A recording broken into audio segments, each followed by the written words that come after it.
Welcome to Base Space, a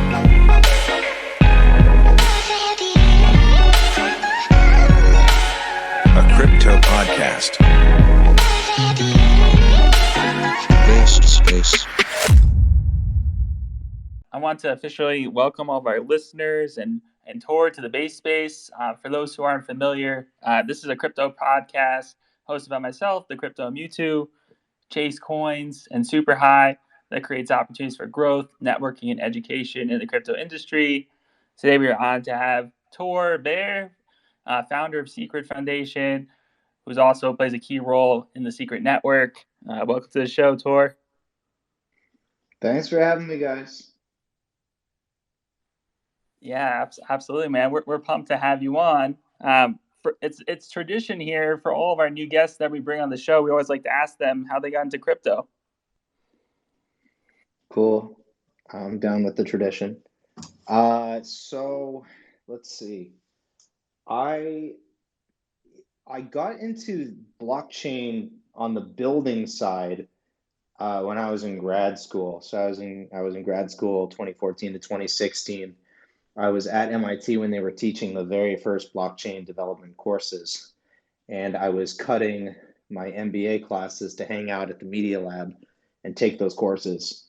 And of course, it was a really good decision.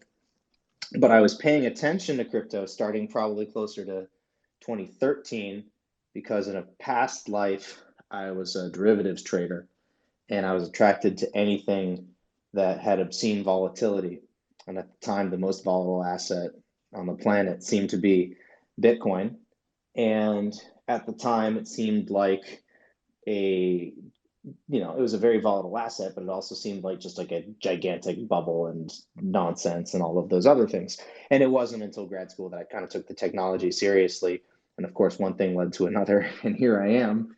But I'm fully admitting that I came to the space originally in terms of my attention from the volatility side. And then a lot of people kind of get attached to the space that way. It seems just really exciting. They know something's there. They don't know what it is. And to be honest, a lot of them don't even know in which direction they feel about it. They just feel strongly about it. They either feel strongly it's a scam or it's the future. And then eventually, only once you commit time to it, do you kind of commit yourself to one side of that argument. And I was fortunate enough to be in the right years around the right builders to decide that it was going to be the future of a lot of things, and decided to commit my career to building out those technologies. But I had a lot of friends who, at the same time as me, were exploring crypto and Bitcoin and landed on the other side of the equation. They could only see the volatility. They could only see the markets side of it. And they didn't dive as deep. And they're still kind of on the outskirts of the industry wondering what they might have missed. So I do think I'm lucky, very, very lucky in a lot of ways to have started paying attention when I did. But it is absolutely never too late to start paying attention to world-changing technology, regardless of how it catches your attention in the first place. Yeah, it's always cool to hear how people got involved. I originally, basically back in 2017, I heard from a bunch of my coworkers that there was this thing called Bitcoin. They were hopping into a bunch of ICOs at the time, and I kind of blew it off as a scam, right? I think a lot of people did that. Followed that similar path as well. So it's always kind of interesting to hear like how people came across crypto and the industry. I'm kind of curious, like, how did you wind up, like, obviously founding the Secret Foundation and then, starting to work at Secret Network? So when I started working on this project full time, it was mid 2017. But I knew Guy Ziskind, who's the founder of Secret Labs. He was a researcher and grad student at MIT when I was a grad student at MIT. And he was actually one of the co-instructors of that very first blockchain course that I took at MIT. So when I found out that he was trying to take these privacy technologies to market in the public blockchain space, there was just this awesome opportunity in 2017 to get involved full time.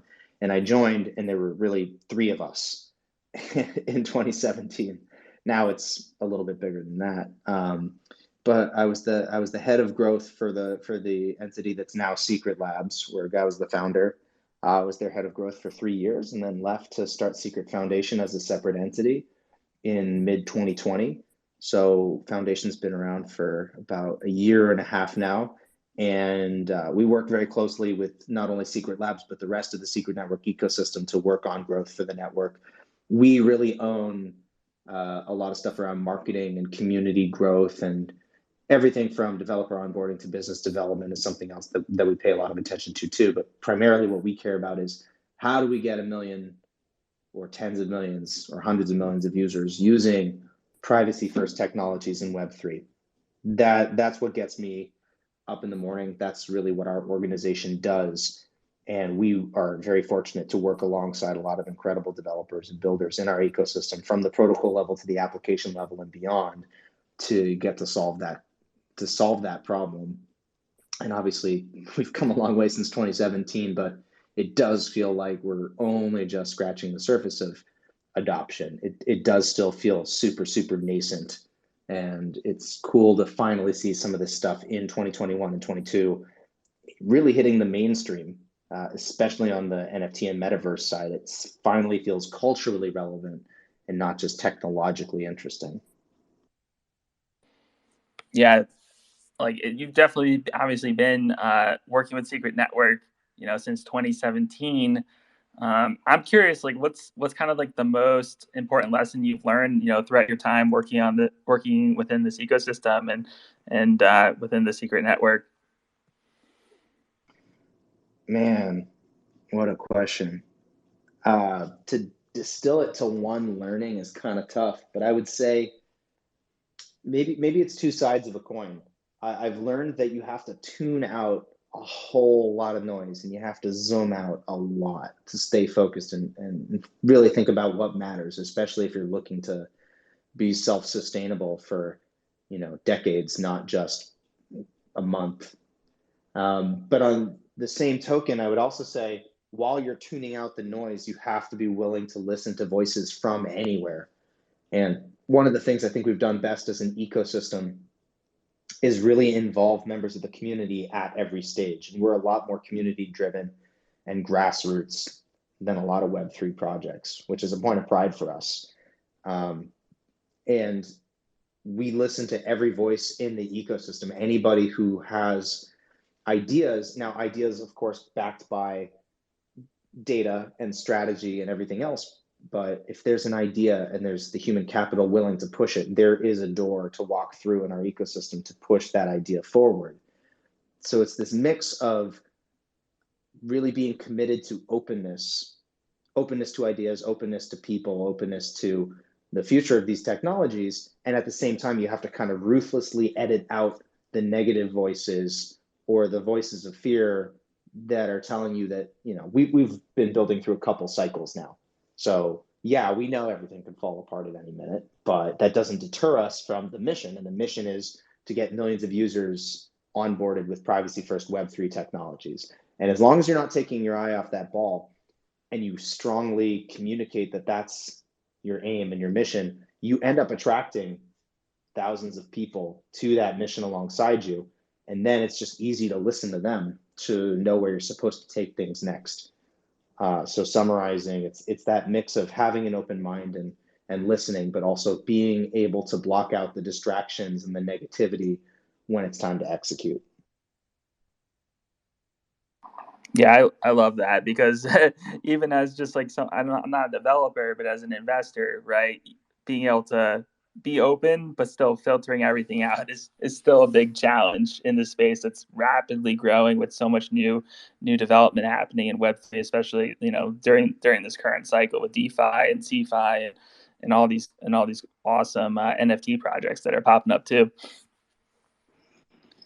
No doubt. I guess maybe part of that mindset does come from my trading background. I do think that having a trading background, I wouldn't say that you have to be a trader to build. I mean, a great builder can come from any background. But what I love about having had a trading and liquidity background before getting involved on the project side is that it does teach you a lot about having a mindset and probabilistic thinking and all these great first principles that help you keep focused and help think on a systems level instead of being a really linear thinker, especially in the crypto space. That just doesn't work. You're trying to say things are like this today and they'll be 10% different in a month or 50% different in a year. Crypto's not that way. Everything's reflexive. Everything feeds back on itself.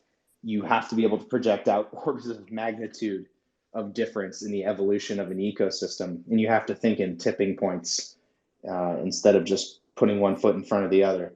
So I would say that the trading mindset is a building mindset. And if more builders thought like traders, they'd probably be more successful. I would also say that if more traders thought like builders and had a long-term mindset, they wouldn't go broke and they wouldn't use so much leverage. So we have a lot to learn from each other. Yeah. Hey, Tor, Chase here. I feel like this is kind of like a good segue leading into to discuss Secret Network kind of at a high level. Before we kind of do a deeper dive though into what Secret is, could you just kind of give the audience, for a frame of reference, your best elevator pitch for what Secret is and why it is unique compared to other L1s that we're currently seeing in the landscape? Happy to. So the elevator pitch really is that Secret is different from every other L1 that you see. Every L1 that's existed to date in the blockchain space is a public by default blockchain.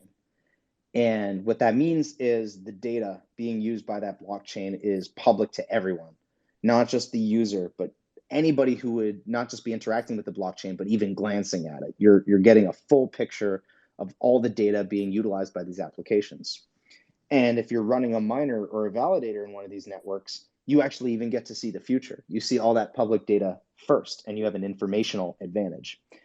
And because every L1 blockchain works this way, they all kind of have the same flaws. They all have the same sort of vulnerabilities. These things that we wouldn't exactly call intentional design features, like miner extractable value and things like that, are common to all public by default L1s. So what Secret Network is it's still a permissionless blockchain, just like Ethereum, Solana, what have you, but it can be both permissionless and privacy preserving. It's a private by default blockchain, and it's just a different model for the data within a permissionless blockchain. Everything starts encrypted by default, only knowable and visible to the user of an address. And only if that user consents or shares access can anybody else decrypt the nature of that user's interaction with a contract on the network. So before getting too in the weeds, all that really means is to say it's the only private by default layer one. It's the only layer one that allows you to build applications and use smart contracts that can use encrypted inputs, encrypted outputs, encrypted state for the contracts that are deployed on the network. And it's opening up a design space for applications that's 100 times larger, a completely new degree of programmability for smart contracts, where you've evolved from first transfer of value to programmable value, and now programmable value and programmable privacy and programmable access for the data that's even being used by these applications. It's another step in the evolution, and yet it's still built to be interoperable with all of these other L1 networks. It's not trying to replace Ethereum. It's just trying to be a different kind of chain with a larger design space and a larger mission. Yeah, I love that kind of breakdown. And I personally, I'm extremely bullish on privacy L1s. I think for us to really kind of see scalability within DeFi, I think it's just imperative that we have privacy within our transactions and our finances in this ecosystem. But kind of like building off that, what new use cases do you see this kind of creating, or what new narratives do you think this will bring to the entire industry when people have that capability of having privacy within smart contracts? Great question. It's gotten a lot more tangible for people, right? The problem with privacy a lot of the time is that it's not tangible for us. We don't really sense a privacy violation in real time. It's only after the fact that we sort of suffer from having lost privacy or lost control. But now there's actually a lot more use cases in the Web3 space that are making it much more tangible for people in real time. And to give an example, I'll focus on actually the NFT side.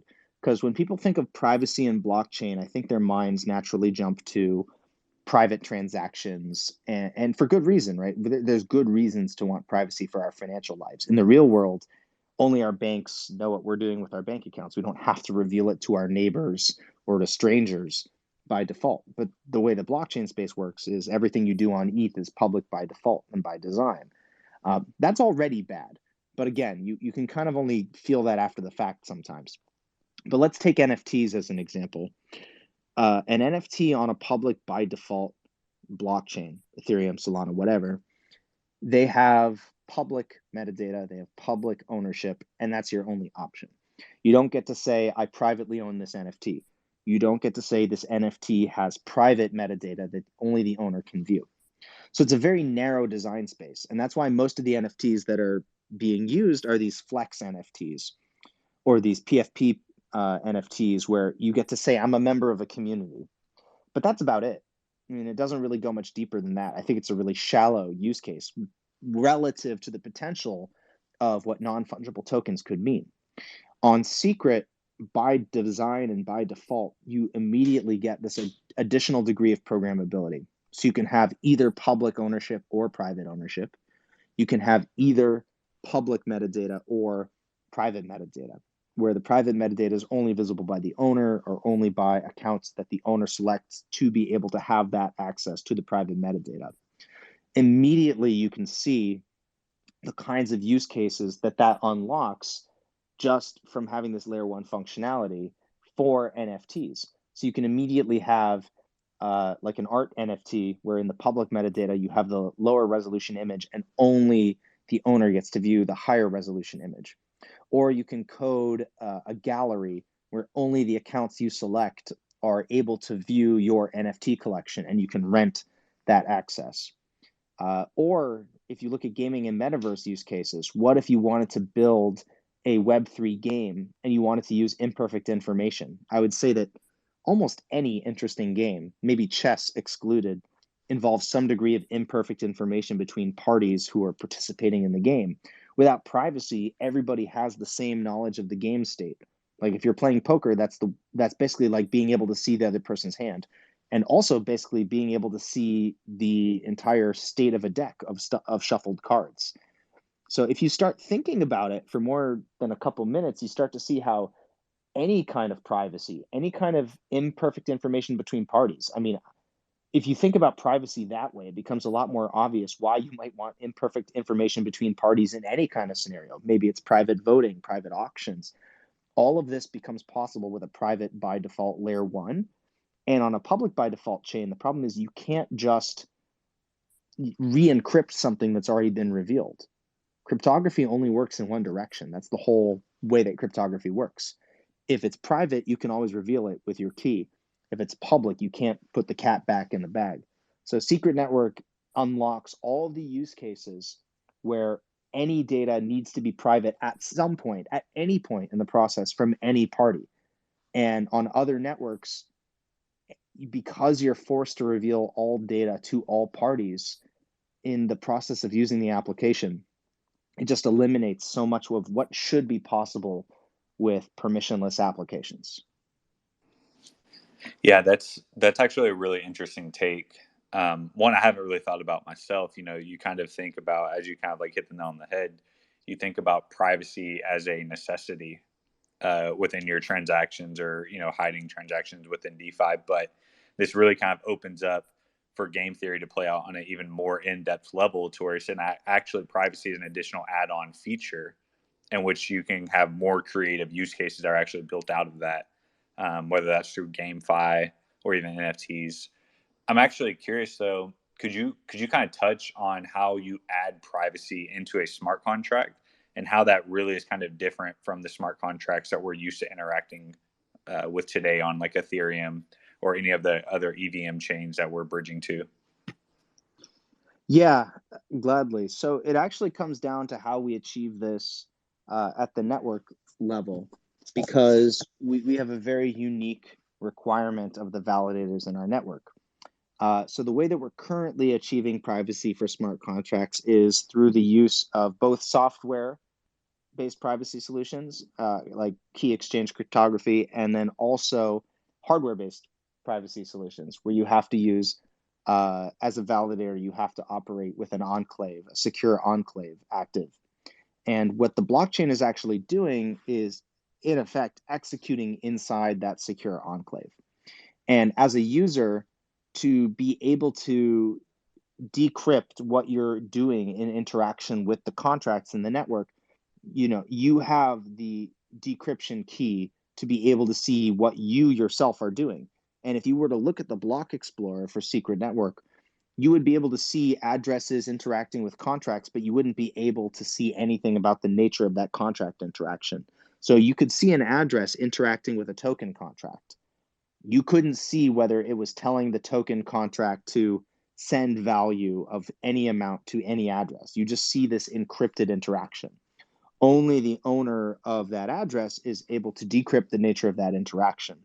And all of that is made possible by this privacy functionality at layer one, and the use of these secure enclaves, where that's really how that's how the access control mechanism works, fundamentally at a user level, where only they are going to be able to use the key to even see their own activity.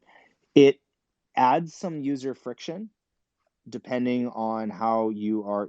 We have both a viewing key mechanism by which users can decrypt their own interaction with contracts, and we have a query permit system by which users can, in effect, the same thing, right? Like they can decrypt and see their own interactions with contracts in the network. Depending on which one is used, there's some different technical trade-offs, but in effect, it's the same in that the control is in the hands of the user who's interacting with the contract. Only they can choose who else should have access to be able to decrypt the nature of that interaction.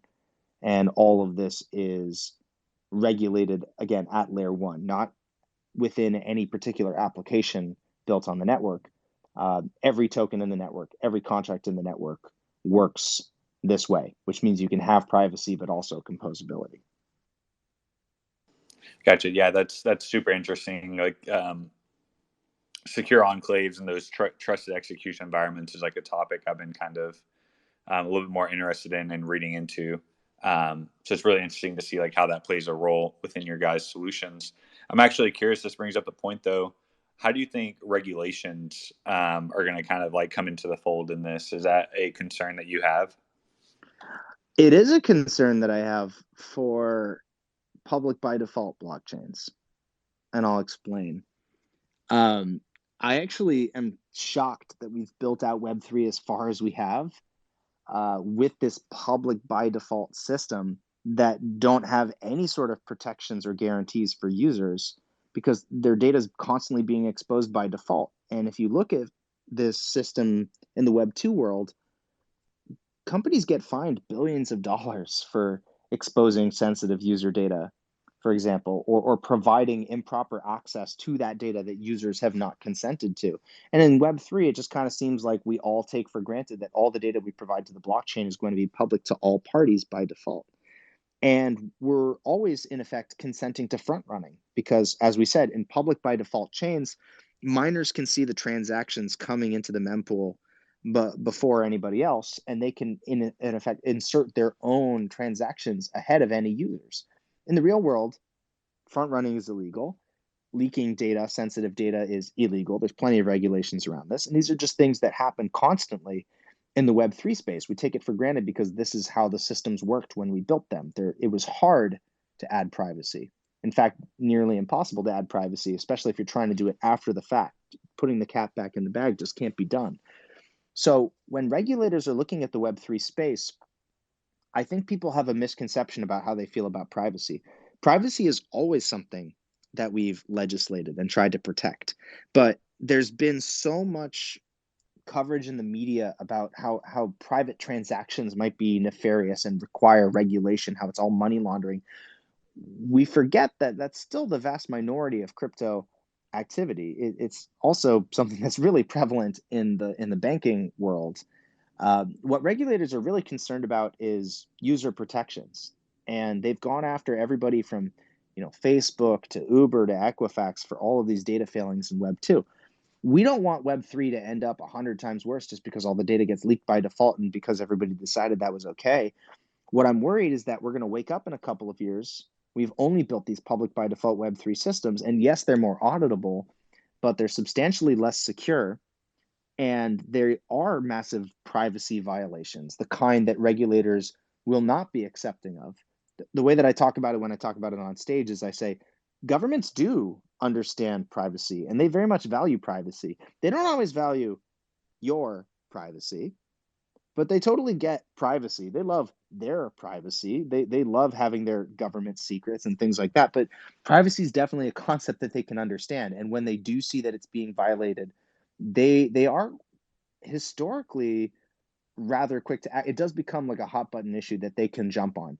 So the less rambling answer to am I concerned about regulation is I don't really know where regulators are going to land on this stuff, but I do know how they've landed on it in the Web 2 world. And if they take any kind of similar track in the Web 3 world, I'm far more concerned about the consequences for chains like Ethereum than for chains like Secret that, again, they're private by default, but there's always that option as a user to expose it and to make your data auditable. The point was to leave that control in the hands of the user or to have that control exist at all. And on a public by default network with no controls, I don't know that that's going to be regulatory compliant when we really try to drive these things to actual adoption, not just these kind of like small scale pieces of adoption that we've achieved so far, but real institutional adoption.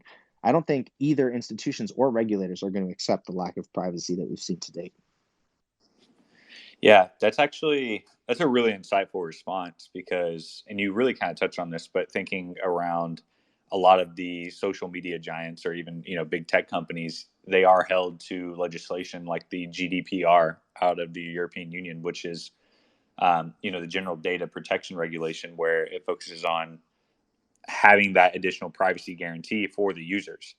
And so it is kind of interesting that in today's landscape for Web3, I would say that your take is actually kind of contrarian because a lot of people, when they think of privacy and they combine that with these permissionless protocols, it almost comes across as bearish in terms of regulation, right?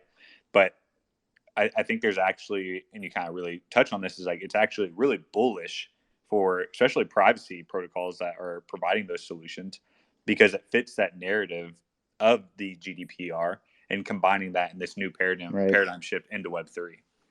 Yeah, when you hear the word privacy, you've got to flip it in your head. Like we say, as much as Secret is about programmable privacy, it's also about programmable transparency. Privacy and transparency are just two sides of one coin. And that coin is consent and choice. If you choose to keep it private, you can. If you choose to reveal it, you can. But a public by default network is a one-sided coin, and there are no controls. So rather than get tricked into thinking that privacy is something kind of nefarious, you have to think of it as being the cornerstone of all consent and of all choice. And if Web3 is supposed to be about increasing user empowerment and consent and choice and all of these buzzwords, and to some it's buzzwords, to us it's the entire reason for the project to exist. But once you sort of reorient your mind around that core point, once you sort of see that, you can't unsee it.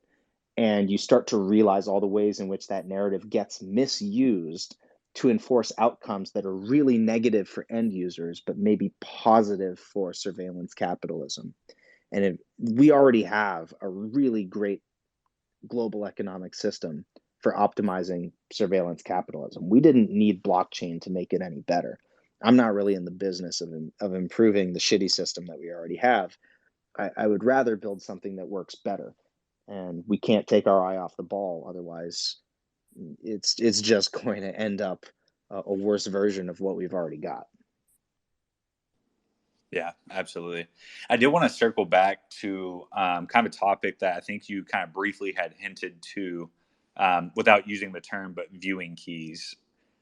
Could you kind of touch on what exactly viewing keys are and the what that kind of enables within Secret?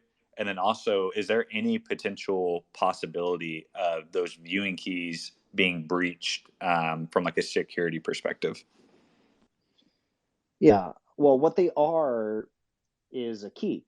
And the way that keys work in the real world is they unlock something, right? You can then reveal what's inside of a locked box.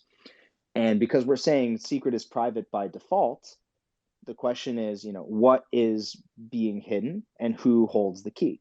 In the case of viewing keys, if you are the owner of an address, you can generate a viewing key that allows you to decrypt your own interactions with a contract on the network. So let's say you have a token on the network. Just like you have an ERC20 on Ethereum, you can have a SNP20 on Secret. That's the fungible token standard on Secret that we're most often talking about.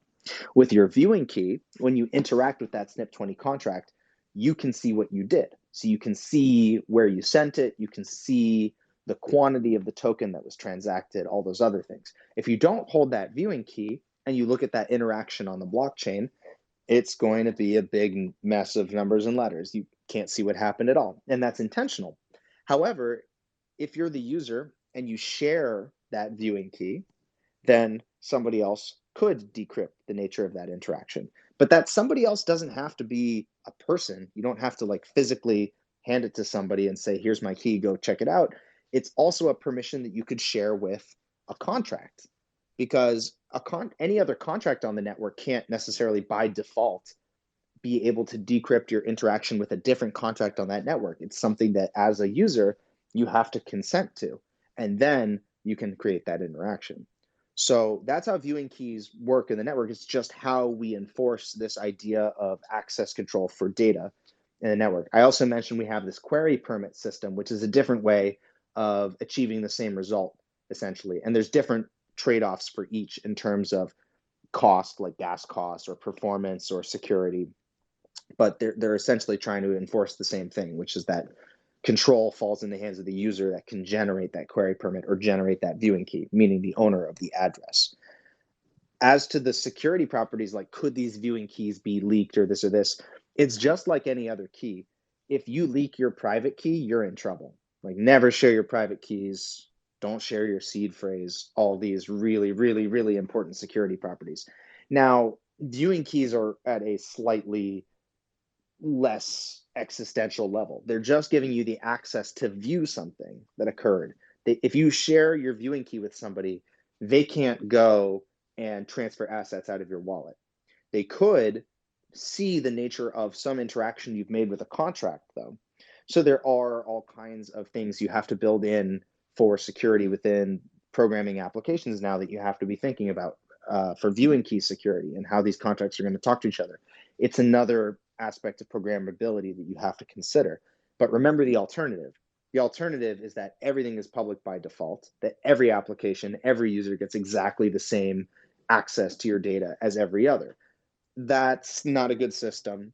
It's not terribly customizable or programmable. It's definitely a security risk. So even though it creates some additional complexity, the expanded design space and the expanded control for users is well worth the trade-off. And you just have to remember, like, keys are valuable. Don't share keys in ways that you don't intend. And thankfully, as I said, it's not as existential as losing your assets. I always say, if for some reason you were able to compromise every piece of privacy on Secret, which has not been done, and I don't even think has been attempted, but if for some reason you did somehow compromise all of Secret Network's privacy, the worst thing you would do is you would turn it into Ethereum. It would just become a public by default chain. Tor, this kind of brings up an idea. Are you guys allowing like temporary viewing keys? So if I wanted to like temporarily show someone, I don't know, health data, I didn't want my doctor to hold it, but I want to still hold it. But for some reason, I want to share it with them temporarily, say for 7 days. Is that something that's possible? Yeah, I mean, these are really important use cases, right? Can you also have these kind of temporal use cases and renting access? It gets a little bit more complex because kind of what you would be doing is you would have access to that data not owned by a user, but by a smart contract. And then you would have access to that smart contract also regulated in some way So it becomes a little bit fractal, a little bit meta. But the short answer is yes, you can do things like that. Time is hard. Like it's hard for blockchains to tell time. It's easier for them to tell things like block height, for example. But these are use cases that are possible. It goes back to that NFT gallery rental use case that I was talking about too. You can do things like that with Secret. Then you just have to be really aware of all of the different attack vectors and threats that are unique to this, right? Like what happens if there's some kind of offline attack to get data still offline with the same viewing key? What happens if you're rendering the data locally and somebody chooses to try to save that data locally after it's been rendered? Like there's a lot of different considerations, and it's not perfect, but it's certainly a vast improvement over where we are right now. The a lot of this concern is just also like, where is the data ultimately stored? Like for NFTs, it depends if you're storing all of the data on chain or if there is some sort of off chain storage. Is it encrypted storage? Like it gets pretty complicated. I don't really want to drag it out and say that like this is really easy to understand, but the important thing is, yes, these are use cases that are being actively explored in our ecosystem. I do think that this is the future of Web3 technology, and you can only build it if you're considering native privacy at layer one. That's the way that you should be starting to think about these issues. Anything else opens up a lot of security risks and privacy risks that we shouldn't have to be dealing with in Web3 if we want to build these kinds of applications that you're thinking about. Yeah, I feel like this would be a good time actually to pivot and talk about Secret, the native coin of Secret Network. Could you kind of touch on the primary use cases within the ecosystem that Secret plays? You're talking about the coin itself? Sorry, Secret, Yeah. SCRT? Yeah. Yeah. That one's easy. So just like ETH on Ethereum, just like Sol on Solana, the main utility of Secret in Secret Network is it is the gas of the network. It makes everything go. So when you're interacting with a contract, when you're sending a token around the network, when you're decrypting the metadata of an NFT, all of these things that require gas payments, you're paying Secret. It makes the whole thing work. But we're also a delegated proof of stake network. So proof of stake network, Ethereum is transitioning into a proof of stake network. You already have networks like Cosmos, Terra, etc., that are delegated proof of stake networks. What it means is if you run a node in the network, you can stake Secret with your node, and that's how you secure the network. If you're holding Secret, you can delegate your Secret and stake it with any of the nodes that are active in the network. And you, as a Secret staker, either you're running a node or you're delegating to a node, you're getting a share of the block rewards that are being generated in the network. So it's also a staking coin. And if you're staking your Secret, it is also a governance coin. We have on-chain governance for Secret. I think we've had something like 70 on-chain proposals to this point. So we have a very active ecosystem. And when you have on-chain governance like that, the entire network is effectively functioning as a DAO. And people are voting on changing network parameters or spend proposals, or it could just be a text-based signaling proposal. But your Secret is also entitling you to say in how the protocol itself is governed and changing over time. So those utilities are pretty consistent with what you see in other Tendermint/Cosmos-based networks, where you can use it for gas and for computational fees. You're using it for staking, you're using it for governance, but Secret is used however the applications also decide to use it. There's plenty of applications on Ethereum that use ETH in all kinds of crazy ways beyond gas. So in our DeFi ecosystem, in our NFT ecosystem, in our access control ecosystem, whatever utilities people come up with for Secret becomes a utility for the coin in the network and in the application layer. I've always said that secrets are the currencies of culture. Just in the real world, that's kind of how it works. Access is power. Access is a currency.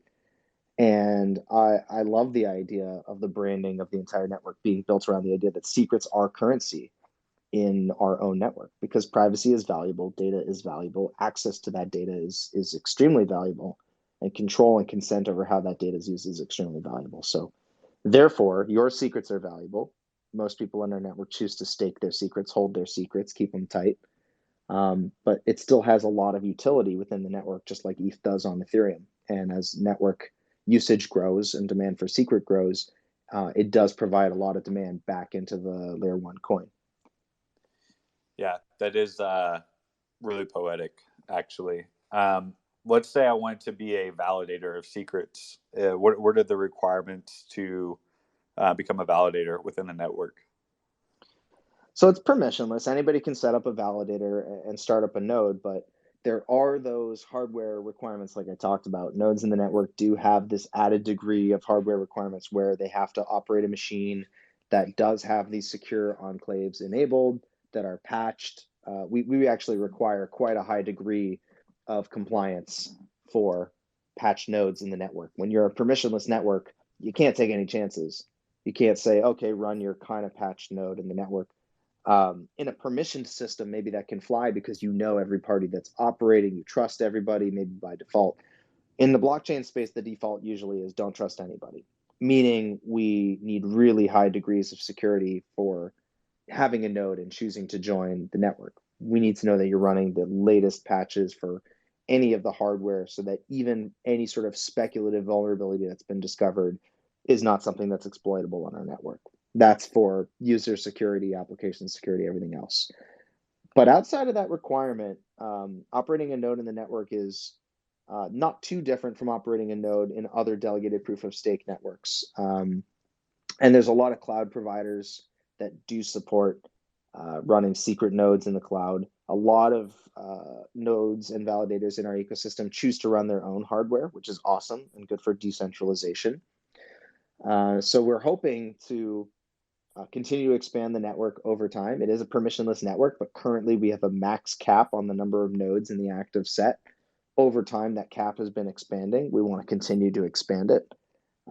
It's good for decentralization, again, meaning there is a minimum stake to be in the active set. So while anybody can start a node right now, you need to be in the top 70 nodes currently by stake to be counted in the active set. I don't know what the cutoff is right now for that. But it doesn't all have to be self-delegated tokens. You could start a node even with one secret. And if you can get people to delegate secret to you, you'll be in the active set, and you can start earning rewards as a node in the network and earning commissions. The nice thing is, even if you have absolutely zero hardware expertise, you have no interest in doing node upkeep or anything else, you can delegate to any of the incredible nodes that are already operating in the network, already supporting the network, and you can still be a participant in governance. You can still be earning your share of network rewards. That's the beauty of delegated proof of stake, is that you can be involved as a delegator, even if you're not operating a node. That's how we can have, the max cap of 70 nodes in the network, but I think we have over 30,000 individual delegators in the network currently and growing fast. So if you're listening to this and you have secret and you're not staking it, highly, highly recommend that you stake it. You don't have to learn how to operate a node. It's cool if you do, but we've got really incredible node operators already who are supporting the network and the ecosystem. They would be glad to have your support as a delegator with your secret. No reason to hold it on exchange when you can just be earning passive money for helping secure the network as well. Yeah, that's really good information. I think that gives us like a really good overview. You broke down the SNP 20 standard of the secret tokens. You talked about the viewing keys. And we talked about kind of like the primary function of SCRT, the coin in and of itself, within the ecosystem. The next kind of area that I want to touch on is actually the secret bridges. Could you kind of touch on what the secret bridges are and how users can utilize those bridges to interact within your ecosystem? Secret bridges are really just a way to get assets into and out of the secret verse. And right now they're concentrated on fungible token transfers. But because we connect to a lot of different kinds of networks, all these bridges have different security properties and they go different places. So you can think of secret, we've always positioned secret as the Web3 privacy hub. So think about a town, or maybe think about a planet sitting in the middle of a vast galaxy, and that's secret. and you want to be able to send assets into and out of this shadowy secret verse. Not again because you're trying to do anything weird while you're on secret, but just like it's kind of a fundamental expectation that we should have of Web3, that when we have assets, we expect privacy and security for them by default. So I think of Secret as a hub for issuance, settlement, and storage of assets. And over time, there's going to be more and more reasons to store your assets by default on a private by default network. But you're only going to do that if it's also got a ton of ways for it to be highly productive assets in that network. A network that has highly productive assets is going to have two qualities. First, there's going to be a lot of things to do when you get there. So you have to have a lot of applications running on the network with utility. And then you also have to have a ton of bridges. You have to be able to get anywhere from there, go into Secret from anywhere. So yes, we're building out the application layer because we want a lot of utility while you're on the network, but we're also building out a lot of bridges because we want you to be able to get into and out of Secret from any blockchain in the universe. Some of our bridges go to EVM networks like Ethereum and like Binance Smart Chain. Some of our bridges go to places like Monero, which I call like privacy to privacy bridging. You take a private by default asset and you bridge it into a private by default DeFi ecosystem like Secret Network. We also have IBC enabled. So we're part of the Cosmos, meaning you can send assets to and from other IBC enabled chains. So that gives us a bridge to Osmosis, a bridge to Terra, a bridge to the Atom Hub, a bridge to Juno, all these other places. And you can take assets from those networks, bring them into Secret, wrap them as private versions of those assets and use them on Secret however you want. And when you're done, you unwrap them and send them back to their original public by default universes. So depending on which bridge we're talking about a different technology that's securing that bridge. But once everything's on Secret, they really all take the same form. They take the form of these wrapped private by default secret tokens. So secret tokens are the magic that live on the other end of these secret bridges. And once you're on Secret Network, these secret tokens really can do anything. You can use them in any application, you can exchange them for each other, and all of this happens with privacy by default. So in that manner, we're extending privacy as a service to any other chain that we're bridged to. But you can also issue native assets on Secret Network as secret tokens and have the native coin of whatever application you're building on Secret be a secret token. So you get this privacy hub not only by being the center of this universe and having a ton of bridges, but just having standalone sovereign applications just on your network that can also be bridged out into other universes if necessary. So that's the vision of secret bridges and secret tokens and kind of how they interrelate. But it's important to remember that these bridges, depending on where they're going, they're built differently, they're secured differently.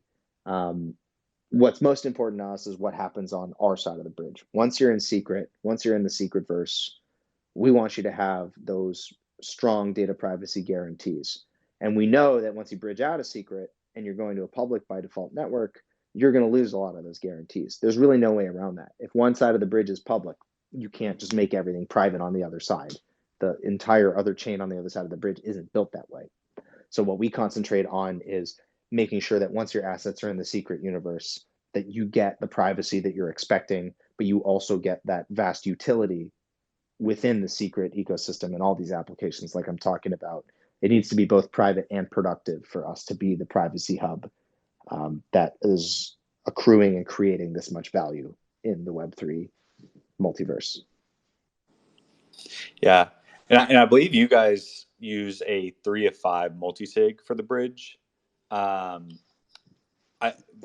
see kind of a future where it's kind of like leads to a higher degree of centralization. And I don't think this is necessarily unique for Secret. I think this is kind of commonplace for bridges right now in a lot of places. But from like a technical perspective, is there a solution to kind of move away from this model in the long term that you guys are kind of thinking about or potentially exploring? Well, IBC is one of those solutions, right? So these multi-sig bridges are very common in the EVM universe. Like Avalanche uses something similar. Actually, a lot of places will use like what I would call affectionately a one-on-one multi-sig is effectively how some of these network bridges work. At least we don't do that. But the trade-off, just so people know, the trade-off is usually always between security, centralization, cost, performance, security. Did I say security twice? Either way, there's always a trade-off in these bridge models between chains. It's almost always the weakest point of any system, which is why I say we care about what happens when you're on secret most of all. We want to maintain those security properties. It's really hard to bridge between ecosystems and keep a high degree of security. So IBC is closer to that multi-chain future vision that we're talking about. IBC is not this like 3 of 5 multi-sig model. It's a relayer model. Probably too technical to get into depth on this space about, but it's part of why the Cosmos ecosystem narrative is blowing up right now, is people are realizing interoperability is critical, and these more scalable models for interoperability between chains, where it's not just these individualized 3 of 5 multi-sig bridges, but this generalizable bridging model and relayer model. That's probably going to be the future of blockchain interoperability. And we've always embraced that. Like, we're a Cosmos chain. We love that vision of interoperability, but we also didn't want to say in the short term, we don't care about ETH. We don't care about Monero. We don't care about these other universes. We care about every blockchain universe. We want to bring privacy to every network. I would think that our bridge models are going to become more trustless, not more centralized over time. And that's going to be based on both our technical work and technical work being done elsewhere in the Cosmos and beyond. That's part of our ethos. We want to get there. But the trade-off can't be that users get harmed or that the bridges themselves become completely unusable in the interim. There has to still be utility for users, and it has to be an acceptable level of friction for users. And what I'm hoping to see is even more innovation on the bridge side. We don't think that we are a particularly innovative bridging project. We use best practices.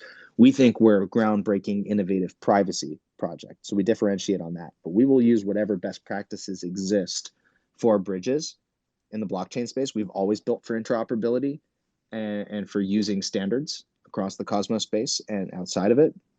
That's what we're going to continue to do. I definitely think that all of these models can be improved upon.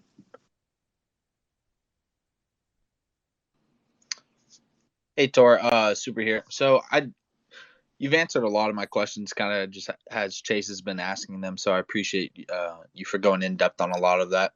But I just wanted to roll back to NFTs and kind of ask what unique use cases you think Secret has for NFTs, because for instance, I think like the access controls will be huge for freelance artists. For example, like I used to run a photography business, and I would send the watermarked photos first to a client, obviously to make sure they liked them, and then once they paid, I'd send the regular ones. Do you see freelancers being utilize these private smart contracts for for their business? Yeah, and I want to stress in my answer that what I'm about to say is not speculation. Like, people are already doing this on mainnet. Like, this is live shit that people are already doing, especially on the artist side. And I already talked a little bit about my background. What I didn't say is that I'm also a musician and a creator, and I care very deeply about these Web3 use cases. And when I was at MIT doing this blockchain research in these courses, I actually wasn't taking the trader mindset. I did all of my MBA research on digital rights management with blockchain. And I ran into a wall super quick about how is privacy going to work for the royalty payments on a transactional level, but for access control on a content level. So, I had an appreciation for it. I had no idea what the solution was. Thankfully, Guy was writing his privacy papers at the same time. So somebody was thinking about a solution. I was lucky to be able to latch on to what was an incredible technical direction and just be a part of that growth story. But to your point, so that use case of just being able to put in the public metadata, the watermarked image, and in the private metadata, the full resolution image, that even super basic use case says, okay, when you go to an NFT marketplace on Secret, like Stash is our primary NFT marketplace. So you go to Stash and you mint an NFT where the public metadata is the watermarked image. Now, unless somebody buys it, they can't decrypt that private metadata that corresponds to the unwatermarked image. They can't get that AK version. They can't display it in their gallery. So this right-click save thing that's been going on in the NFT space, where the entire value of the NFT, this is why I refer to public by default NFTs as shallow. The entire utility of that NFT is contained within the public information that's accessible by every user or observer of the blockchain. On Secret, that's not the case. There's a special relationship between the creator and the collector, and whomever the collector is sharing access with. There's actually differentiation in who has access to that content.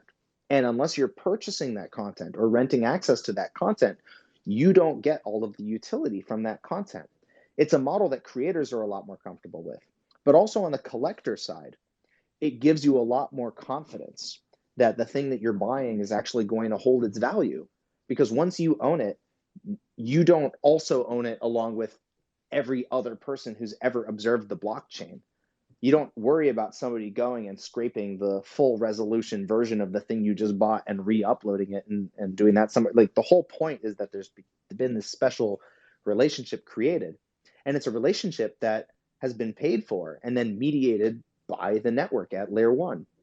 So it's definitely a better model for creators. But that, again, that's just, to me, such a simple, I didn't want to say trivial because it would imply that this is a trivial use case in that it's like not very meaningful. It's super meaningful. It's just really simple to see how this is enabled by the contract itself being able to utilize private metadata that's only decryptable by a certain party. That's one of the basic functionalities of the network that you're getting for free, realistically, as a developer or as a creator. We solve all of that privacy for you. It's just up to you what you're going to build with it, or how you're going to build your business or your creator economy on top of that. We didn't want people to have to figure that out from scratch every time. And right now, it just feels like any creator who wants to really make a sustainable model for themselves in Web3 is constantly solving that problem from scratch, or trying to hack around things, or just praying that, I guess, somebody doesn't exploit their work. And that's not sustainable. We definitely think that Secret is finally paving a path to a self-sustainable creator economy through NFTs, and that is just scratching the surface of what's going to be possible. Yeah, no, that's really exciting to hear. No more right click and saves, unless I guess it's a Twitter profile. Then those trolls will still be. I actually know some of the guys who worked on that Twitter project internally, and they were like, yeah, all the demand's for ETH right now, so we're not considering these other networks. But they're very well aware of the advantages of this private by default model. If they could query the Secret blockchain and be like, okay, this guy owns it, but we're not going to out the address that attached it. Right now, the problem is that any NFT that's displayed publicly, where you can trace it back to the contract, you can see exactly which address is holding it. And now the entire wallet is doxed. There's definitely a lot of advantages to having a private by default model for ownership, whether you're integrating with a Web3 or a Web2 network. And this just makes a shit ton more sense. It's just that there's so much more usage for Ethereum right now because they had a 5-year head start. But Bitcoin had a 5 or 6 year head start on Ethereum, and there's, the flippening is almost here. So I don't really think about that. I just think about what's going to drive utility for the greatest number of users. And inevitably, I think the arc of history bends towards that. Hey, Tor, I also wanted to ask about the Secret Network offering 400 million in funding. I saw you guys were kind of doing a split fund, 225 million ecosystem fund and 175 million accelerator fund to help scale the network. Could you talk to us about what this means for the Secret Network, and what will it bring to the ecosystem? Totally. Yeah, I get so caught up in the ethos, in the mission side of it sometimes, that I forget to throw around really big numbers, and that's poor marketing on my part. I apologize. We did just reveal that we have a very large pool of funding available for builders in our ecosystem. So it's broken down into 2 primary pillars. One is an accelerator pool, which is denominated in Secret. We make that available mostly in the form of grants, early stage grants to builders, trying to get them from 0 to 1. We've already given grants for things like the Secret Monero Bridge, like the Secret NFT standard, for developer frameworks like Polar and Grip Tape that are designed to accelerate developer adoption and get them building more stuff on Secret and integrating with web applications. So that comes from the accelerator pool. And that again is that 0 to 1 phase. But then, of course, what happens between 1 in a million. So that's the ecosystem fund. So the ecosystem fund is a $225 million fund. There we have 25 partner funds participating in it, including Defiance, Alameda, Hashed, Venbushi, Block Tower, Arrington. It's 25 incredible funds, all of whom are existing stakeholders in the ecosystem. They either hold layer 1 positions of secret, or they're application layer investors, or both. And they are here to provide that capital. This is all new capital in the ecosystem. They want to provide this as seed funding or Series A funding, just that early stage capital, but not that like very early stage capital. Just after you're trying to accelerate the growth of your applications, we wanted to make it clear to developers, if you want to build for the next decade in the secret ecosystem and build those Web3 private by default applications that are really going to get adoption, right? Really get these real world use cases. That capital, that support, that long-term support is already here. And you can look at Secret on exactly the same level as any of these other L1 ecosystems and know that you're not going to be making any compromises when it comes to the level of funding and support you can get choosing to build in our ecosystem. It's not an either or. You can build future thinking and build private by default applications and still feel like you're going to get equal levels of support as any other L1 ecosystem. The ecosystem fund is very likely to expand, right? This is not sort of like a fixed amount of money. It's not a fixed amount of funds. It's just a stake in the ground to say, we are already at the scale where any builder can confidently commit to Secret and know that they can be making a very good long-term decision for themselves and their user base. But I definitely see this being many times larger as we start to scale the applications in the network, as we get more projects returning for not just A funding, but Series B, Series C funding, like really being those next generations of applications, like we've already seen on Ethereum, right? You've already seen the growth of applications like Uniswap, OpenSea, etc. I think we have not even begun to see what's possible with secret apps, and the funds that have joined the ecosystem fund and committing that capital alongside the core supporters of the secret ecosystem, they obviously feel exactly the same. So if you're interested in applying for either grant funding, or if you're building something on secret and you're interested in the ecosystem fund, we did publish a blog about it. All the links are in that blog post about the secret ecosystem fund. Chances are if you Google it, it'll pop up real quick, or if you DuckDuckGo it. But get in touch, and we will definitely try to handhold you through the early stages of that process. We can get you building something cool.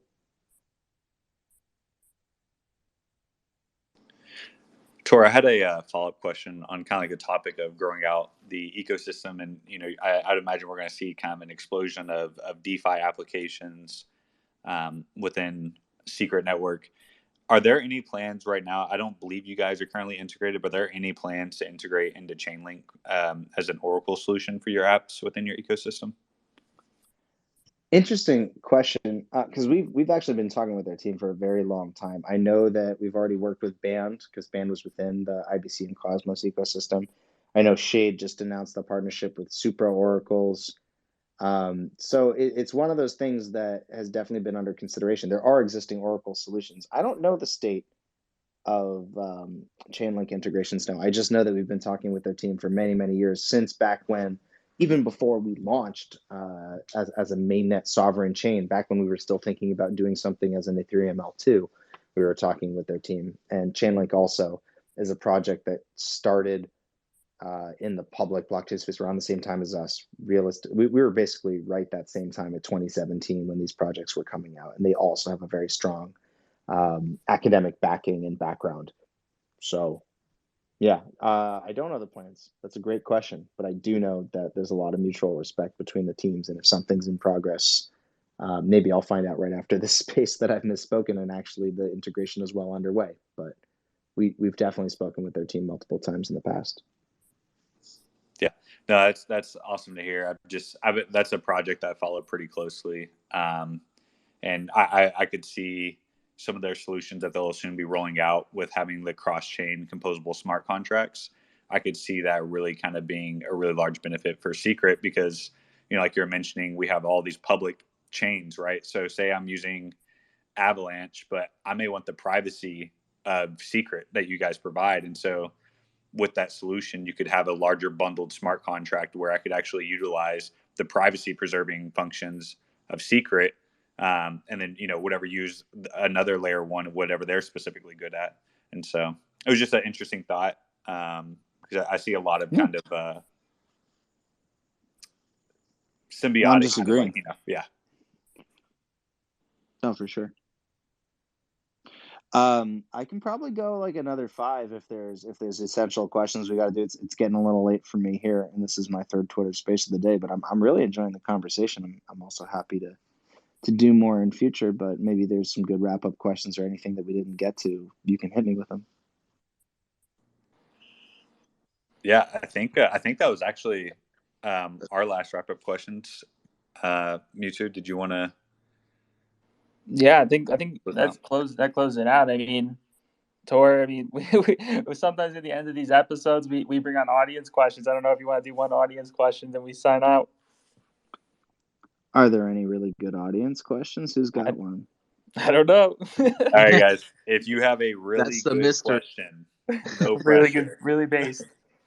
All right, but if it's not good, I'm not going to answer it, guys. Just warning you. Yo, all right, It's got to be if the it's not a greatest good question of all time. Just act like Twitter rugged you and just leave the space, and then we'll close it out. Wow. Also, Tor, if you do end up leaving acting like you got rugged, we record these and put them on YouTube. Do we have your consent to put that on YouTube? Yeah, I consent to have my stupid voice on YouTube. What's up? Hi, am I on? Yes. Yep. You are? Hey, I apologize if this is kind of a stupid question, but if there's privacy in a transaction, how do we know that it's going to happen or we're not going to get rugged? Or, one of the securities of blockchain that I feel like is that I can see what happened. I can go look up my transaction. I can copy it and paste it. If I ever want to look at it again, I just open up the Explorer and I can go in there. So, this secret just seems like a little bit more like you have to unwrap a lot of layers to kind of audit and make sure you got what you got in the transaction, or the transaction happened the way you thought it was going to happen. So how does that work here? Like, is there as much, ironclad, because it's not exposed, maybe something could happen and you can't really see it happening? It's a good question. I mean, we're really requiring people. It's not a stupid question. We're really requiring people to think a little bit differently about Web3. The way that Web3 has made everything easy is not the right way, but it is the easy way. Like the solution to being like, okay, I need to make sure that I can always count exactly how much money I have. So my solution is I'm going to dump it all out on the lawn. And that way, not only will I always know what money I have, everybody's going to know how much money I have. And therefore, no one will ever be able to say that I don't have all the money. Clearly, I have it. It's all out on my lawn. It's a solution. I wouldn't say that it's a good solution. It's the common Web3 solution, this the public by default solution where absolutely everybody can see that information. Certainly makes things easy.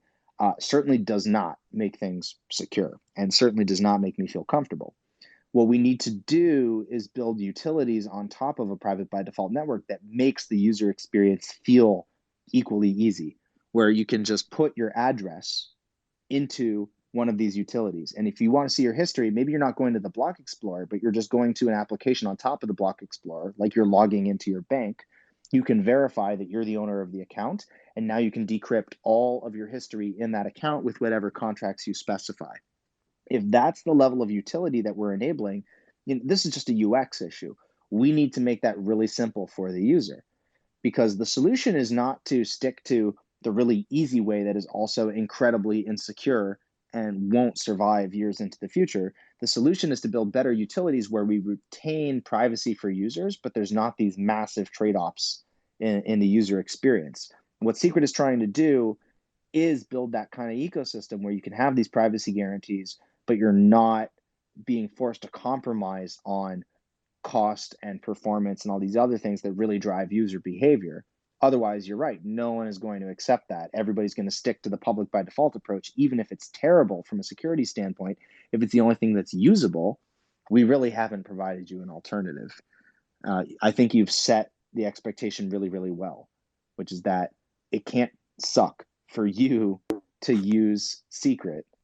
It should just be better.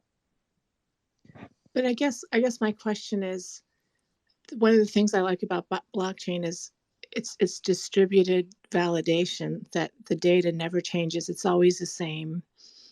I mean, how does that work here where it's kind of hidden? And yeah, well, that I can answer. You still get all of the consensus. You still have to agree on the state of the network. Even though the state is encrypted, you can't land on 10 different versions of reality. You still have that same, this is actually the really beautiful innovation of Secret Network, is that you can still have distributed consensus, but also have privacy. You're just agreeing to the encrypted state of a network. And if anybody were to decrypt that state, they would all get the same result for the state of the network. And if any user were to interact with their data, right, all of these different validators coming to consensus on the state of the network, anybody interacting with the state of the network is going to get the same answer.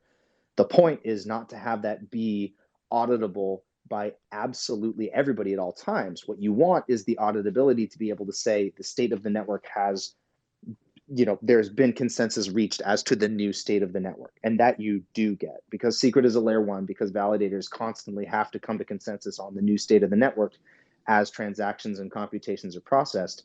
You do still get that. And that is absolutely not a property that you want your blockchain to lose. So you get that, but you also gain the ability to have that data be protected without needing to expose it to everybody. But there is no fundamental requirement that all data must be public to everybody to reach consensus. That is a false choice. And Secret is trying to provide a better choice, which is you can have the privacy and you can have consensus. okay, yeah, I guess I just have to think about it more like, is there some level where you can say that, okay, there were this many transactions today. You don't have to reveal all the wallets, but I have a finance and accounting background and a little bit of institutional investment background, but there's got to be a way where there's not complete privacy, and it's just kind of a wink, wink. Yeah, we all agreed that it happened, and nobody had 10 basis points swiped off their accounts, millions of accounts. You know what I mean? Like, I think I understand what you're saying. I mean, the main point to remember in how this whole system works is there is still a truth that is being converged upon, and that truth is still auditable, and every validator in the network still needs to converge on that point of truth. And it's not like we do some sort of daily accounting roll up where we say, here's the new state of the network, 24 hours later, we all agree on it. It's happening block by block. And every block, the network is coming to a new state of consensus as to here is the state of the network, here is what has shifted and changed about the network state. And if that were to diverge, we wouldn't find out after 24 hours, we would find out after every block. So there's always this convergence back on consensus as to the state of the network, even though things are encrypted, even though it's an encrypted state, there still needs to be an agreement on that encrypted state of the network. So even though not everybody has the same access to decrypt it, there is still consensus as to what that reality actually is, even though it's not observable by all parties. Hopefully that's getting more clear, not less clear as I talk it out, but. No, it's helping me, but I guess, like, could there be a situation where all the nodes were cooperating and they said, okay, let's take 1 basis point. No one's going to know. I mean, is that a possibility? Because 1 basis point is just not even something that most people would notice. But if you did it regularly all the time, it would be a rounding error. Just out of curiosity, how would that work? Yeah, the point of these kinds of consensus-based systems is there's not a good way for nodes to collude on this type of point. The same way that in Bitcoin, what keeps everybody in Bitcoin honest is not that everything is fully auditable by everybody. It's that there is a consensus mechanism by which a new network state is reached, where everybody agrees on the state of the network. And if the network state is different, like if you've got 10 let's say there's 10 computers in the network, 9 of them say one thing and 1 says another. Whether all of the data is public to all parties or not, the network state, even if the network state is encrypted, if it's different, whether or not it's public, what the underlying data is, you're going to notice. The other computers are going to notice a difference in that consensus state for the network. And there's going to be a break in consensus. So consensus doesn't have too much to do with whether the state is encrypted or not with secret network. What matters is, does everybody agree on the state of the network, regardless of whether everybody can see the underlying components?